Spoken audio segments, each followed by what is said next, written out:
Hello, welcome to episode 180 of the Epic Film Challenge 2, 1,001 movies you must see before you die, 1967's The Graduate. So we're going back 50 years on the 50th anniversary of this classic film. I'd never seen it before, Connie had definitely never seen it before, and it's one of those classics that you always kind of know something about, like the Miss Robinson, you're trying to seduce me. It's one of those classic lines that you just know about, even if you've never seen it. And I don't think I've probably seen a clip of it here, here and there on TV and things like that. Dustin Hoffman plays a young man called Benjamin Braddock. Was that his name? I think so, yeah. Benjamin, we'll just call him Ben. And he's a young guy coming out of college. You know, he's been studying, and now his life is ahead of him. And his family is kind of a fairly wealthy family, and they want, you know, the best for their son, but very much he's almost like a trophy son, because the film opens with, you know, he's at his house, and there's a party for him and his big success at, you know, graduating from the 4 years of studying he's been doing, and they're just trying to show off their son, basically. Yeah. And so the film was about him just trying to realize what he wants to do with his life. I think most people who have been through that time period in their life can relate to the idea of not knowing what the hell they're going to do with the rest of their life. What's the future? Some people have that thing in their head where they know exactly what they're going to do, or they fall into a profession early, like a young actor or something like that. But I think most people could relate to the idea of just not knowing what the hell you're doing whatsoever.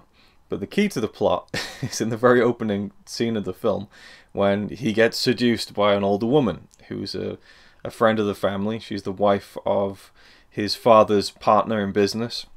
That's kind of where the film goes, this affair between this guy in his early 20s and this woman in her 40s. The second he said Mrs. Robinson, I'm like, oh, so that's where it's from. You mean the song? Yeah. Yeah. And every other teenage movie or whatever, you know, it's like, oh, so she's his Mrs. Robinson. Right, yeah, okay, yeah, true. People always reference to it. The reference, yeah. So without going into the plot too much, what did you think of the film? I loved it. It was laugh out loud funny sometimes. Dustin Hoffman is great. He plays uncomfortable so well. Yeah. He comes up with a little whimper, and obviously we had the subtitles on in English so that we can catch everything. Yeah. And then whenever he went whimper. Whimper. or whimpering, whatever. Whimpers, yeah. And it was just so awkward, but not in like a, oh no, cringe to like look away kind of way, but in a funny way. Yeah. Like nowadays, it's always like a cringe kind of awkward. But that was a funny kind of awkward, and it was kind of refreshing in a way. Yes. I thought that things were going to get uncomfortable, but it was just the right amount, and it was just funny. Very funny. And not funny in a gag kind of way, just funny in a natural way, in a performance way, the nuances of the actors, just the little things that they would do. That wasn't trying too hard to be funny, but it was funny anyway, if that makes sense. Yeah. And no awkward pauses where the music stops and they look at each other. Well, that's usually a trope of trailers, but Dustin Hoffman, I think this was his second film. He was around 29 when he made this. Looks a little bit younger, but looks around that age as well. I guess he passes for the age of the character. And Anne Bancroft, who plays Mrs. Robinson, she was, I think, 36 when she did this film. So really there was only like a 7-year gap between them. But you buy that there's a 20-year gap between them. I don't know, it seems to work just in the way they play it, you know, the way that their characters dress, all those little details. Dustin Hoffman's just great. So good. And I read that Mike Nichols, who directed the film, when he won the Oscar for Best Directing, this was nominated for pretty much every Oscar imaginable, but only one for Best Directing, which seems almost crazy to me, because I definitely think the cinematography is just incredible in the film. Anyway, that's a whole other thing. So Mike Nichols, the director, he was going to cast, I mean, they had so many ideas for casting the character of Benjamin, and they had all these kind of more kind of typical leading men, like Robert Redford, right? Now, Robert Redford wanted to do the film, but Mike Nichols didn't believe that there should be a guy who'd have trouble with women, you know? So there was kind of like a casting against a typical leading man. Anne Bancroft, who plays Mrs. Robinson, I thought was fantastic. Yeah. I mean, the opening scenes where she's trying to seduce him, it's just so interesting to watch. I love it. The forwardness of her character, the constant like pushing away from his character, where it goes from there. But it also it builds on itself. How dominating she is, and how like the way she talks to him, like she's commanding him more or less, and how he's so uncomfortable with it and so on, and it's great chemistry too, I guess. Very, very good chemistry. But the relationship and the character builds as it goes on. And towards the end of their part together in the film, I'm going to assume you've seen it. I won't spoil too much, but you know, their fling doesn't last forever. And towards the end of it, she shows a real sadness to her. And what I loved was that you only really see that when her back is turned to him. They're in bed and they're having this conversation. She kind of turns away from him, and just in her face, you just see the years of regret of her life, of what she's become. And it was just, I thought it was a fantastic performance. Yeah, and also how she had to turn around to do it. You know, it's just for us to see, not for him. Like she wanted to show her strong side to him the whole time. Yes. Like she has this wall up all the time. Yeah, the way the film's made, to me, was just impeccable. I mean, right at the gate, I'll just say it's one of the best films I think I've ever seen. Just in terms of just everything slotting into place. The way this thing is filmed, there's just some great shots in it without trying to be like, oh, let's put a great shot in here. Like, it serves the story. There's a scene where Dustin Hoffman's lying on one of those inflatable beds in the pool in his house, and his dad is standing over him, and his face is, you can barely see it because the sun's right behind him. And it's just like, it's a really nice shot, but it does something as well. There's something about it. And then when his mum turns up and the Robinsons turn up, and Mrs. Robinson is right there, but you can't see her face, and it's just this weird kind of thing. I don't know. I really love that scene so much, just visually. Creates a distance, I think. Yeah, and one of the things I noted at the beginning of the film, like I said to Connie, was when Benjamin first comes downstairs, and everyone, all his families, his parents' friends are there to see him and go, oh, good job, Ben, and all that. And the camera's really close on Dustin Hoffman, almost uncomfortably close, and it makes you feel his social anxiety in the situation, maybe, or just his uncomfortable feeling of being kind of shoved around and like, hey, you know. I really liked the way it was shot. It helped the feeling of the character. There were a lot of long shots as well. Like, they lasted for minutes, some of them. A lot of long takes, yeah. Well, maybe not minutes, but at least a minute, most of them. And that's a long time. Yeah, that's definitely. a long time to keep a shot going. Especially in 1967. A lot of people point to The Graduate as a film that really started to change things as far as mainstream filmmaking went, and it really does feel ahead of its time in some of the things that it does.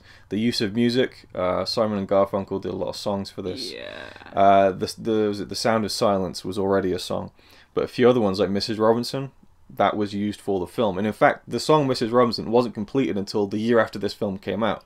The version they used in the film isn't like the completed version yet. No. And so it's slightly different. But also they use most of the main Simon and Garfunkel songs that they use in The Graduate, they use twice, which I find interesting. But it didn't diminish it. It wasn't like, oh, they're using this again. I liked it. Like, they used the Sound of Silence at the beginning and the ending. But I liked how they used most of the main songs twice, and it didn't feel like it was retreading things. It felt like it was just continuing to support the visuals. I feel like Elaine. Yes, Elaine, who is the daughter of Mrs. felt Robinson. Like she had kind of a theme for herself as well. In what sense? The Rosemary and Thyme. Scarborough Fair or whatever. I don't know what the song's called. That song came up a lot with her. Yeah, that was definitely associated with her character and their romance. It came up twice, that song, and then they did it a third time. Did they? Okay. With just instrumentals. Ah, okay. No text, I think. But I mean, it's just so well directed, and the visuals are just so great. Such a great film to look at, and the story is so gripping. Like, I just wasn't sure where it was going to go. I knew what the ending of the film was. It's just one of those classic endings people talk about, so I knew where the film was going to end up. But, I didn't know that. Yeah, but and I will say one thing. One downside was that when he went to the church at the end of the film, I'm like, Wayne's World. It's fucking Wayne's World 2. And I just kept finding it funnier that Wayne's World 2 literally, like, shot for shot, like, when they zoom in on the married couple, I just thought, oh my god, they really went all in on Wayne's World 2, recreating this scene. But I still got, you know, what I needed to get out of it, but it kind of derailed me for a few moments because of the Wayne's World 2 thing. So we have Elaine, talk about her briefly, played by Katharine Ross, I believe was the actress's name. She looks so much like her mother in the story. The on-screen mother, yeah. And they're not mother and daughter. I looked at the last names. Yeah, so they did a good job casting in that sense, but also she's a really good actress. What really worried me about the film was when Benjamin and Elaine go out on a date, and their parents are trying to set this up, or at least Benjamin's parents at that point in time. And it's kind of almost like a social thing. Like they want their son to go out with the daughter of the other wealthy family, you know, and it's all about the pressure, you know, of what's expected of you. That's a big theme in the film. And he doesn't want to, obviously, and then obviously when he first lays eyes on her, he's kind of, you can tell that he likes her. So they go out on a date, but he's been sworn to really truly date her by Mrs. Robinson for obvious reasons. And I was like, I'm not sure if I'm buying this, because Elaine and Benjamin go out on one date and they're kind of in love. They don't say it, but that's kind of the feeling that you get. And it's like, I don't think I buy this. And then I realized they're young. You know? And to me, you can look into it in different ways if you want. My interpretation of the film and that romance was that Elaine and Benjamin were chasing the idea of love, but they weren't really feeling love, if that makes sense. I feel like it was about the chase of it, and that's what makes the ending so great when they get on that bus. You know, because he drags away from the wedding. The look on their faces, spoiler, but they're overjoyed. You know, you can tell they're so happy that they're going to get away from all of this stuff, the thing that's expected of them, the pressure. They're together. They get on the bus, and as soon as they sit down and that forward motion stops, it's that kind of like the realization starts to sink in. Well, now what?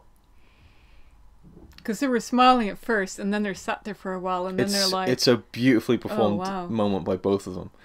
And a long shot. Because it's not like they both sit down, they're both smiling, and then both their faces drop. Like, they're both going through different stages of kind of that kind of, hang on a minute. Her face drops before his. Right. He's like smiling, and then he's like... But they go back and forth. And then he smiles again, and then they both... Yeah. To me, that ending is a dead end for both of them, you know. It's I mean, it could work out, but I don't think it does. And that's what I think is so good about it, because it's the follies of youth.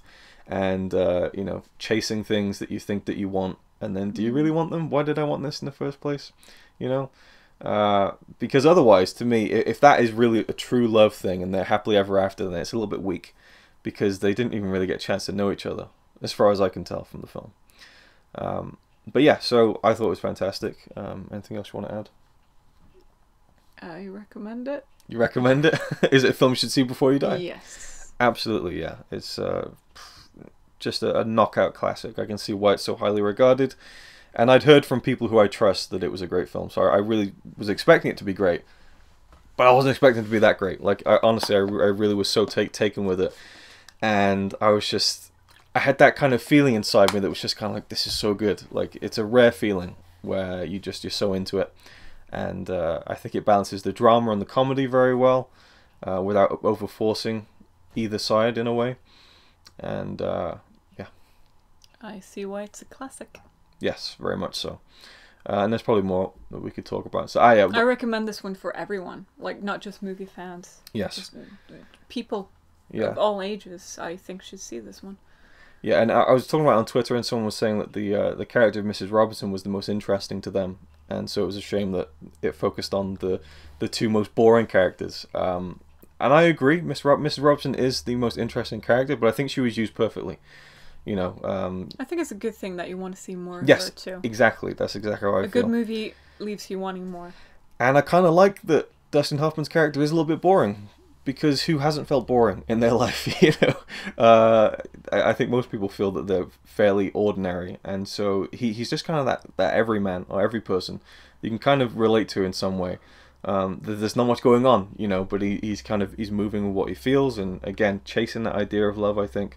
And as I said, just repeat myself at this point, that feeling when you're young where you just don't know where your life is headed, and everyone is expecting things of you, and the pressure of that, and where that pushes you, you know. Because I think almost maybe the idea that he can't date Elaine is what's pushing him to do it, you know. Because it doesn't seem like he's that interested in her until Mrs. Robinson says, well, make sure you don't date my daughter. And he's like, well, why can't I? You know. So again, it's that pushing against what people are expecting of you and telling you to do, and that rebelling against it as well. And one last thing, moment of direction I thought was really good, was when he's in that scuba suit, which is a weird scene. And he gets into the pool, and he's trying to get up, and his parents are pushing him back down.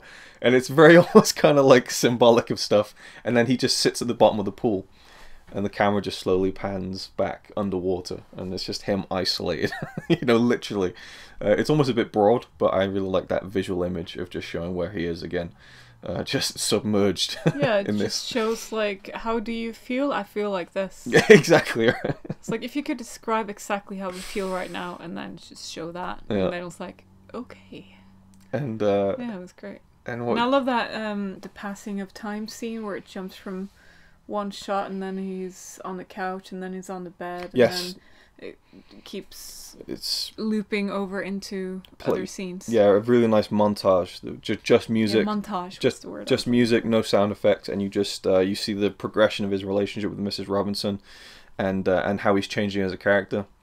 All told through the visuals. That was really good too.